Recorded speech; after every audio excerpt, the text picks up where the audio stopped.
Turning now to a very big deal announced earlier today. International Paper buying Temple Inland for $3.7 billion in cash. International Paper's CEO, John Faraci, joins us now in the wake of this announcement. Welcome to InBusiness, sir. You're going to now have about 40% of the corrugated paper and packaging market in North America.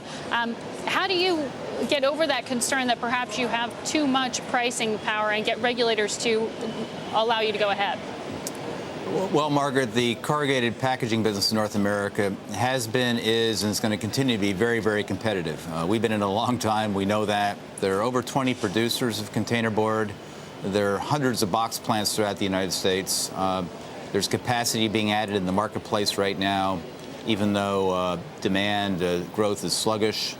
There are a lot of exports that can come back into the market if they're needed. So we see a very competitive market, and we're confident that the Justice Department, as they get into the investigation, will see that as well.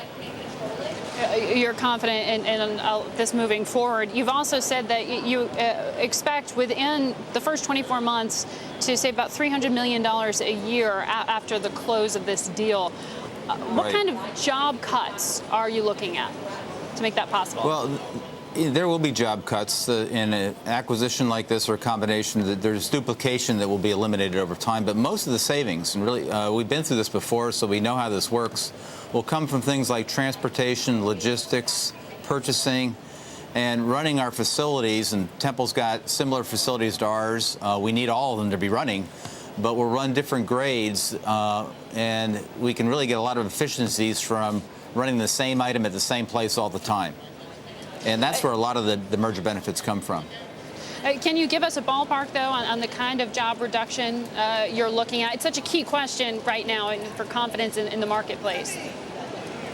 Well, I can't give you an estimate because we just announced the merger this morning. But I can say that looking at that $300 million, I'd say the majority of those will not be job cuts. There'll be other cost savings that really our customers don't pay for. And it enables us to expand our margins, which is a good thing. I want to ask you as well, because you have made an initial bid for Temple Inland that was not accepted. This one has been. But when you were looking at this deal, there was already pending litigation against Temple Inland to the tune of like $1 billion, accused looting, Guarantee Financial making that accusation. How did that suit affect your offer? Did this really offer you in some ways the negotiating point to make this happen?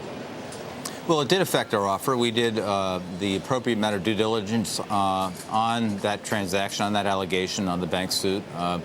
We had a lot of subject matter experts do that work for us because that's not our field. And Temple has taken the position that they think the bank lawsuit is without merit. It's been in their disclosures. Now they've got one. We did our own homework, came to our own conclusion, and factored that into our evaluation.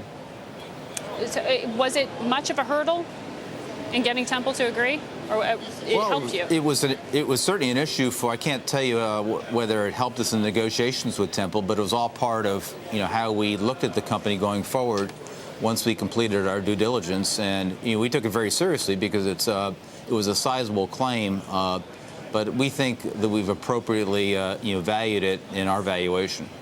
All right, sir, thank you for making time to explain the deal to us. Big announcement there, $3.7 billion acquisition by International Paper.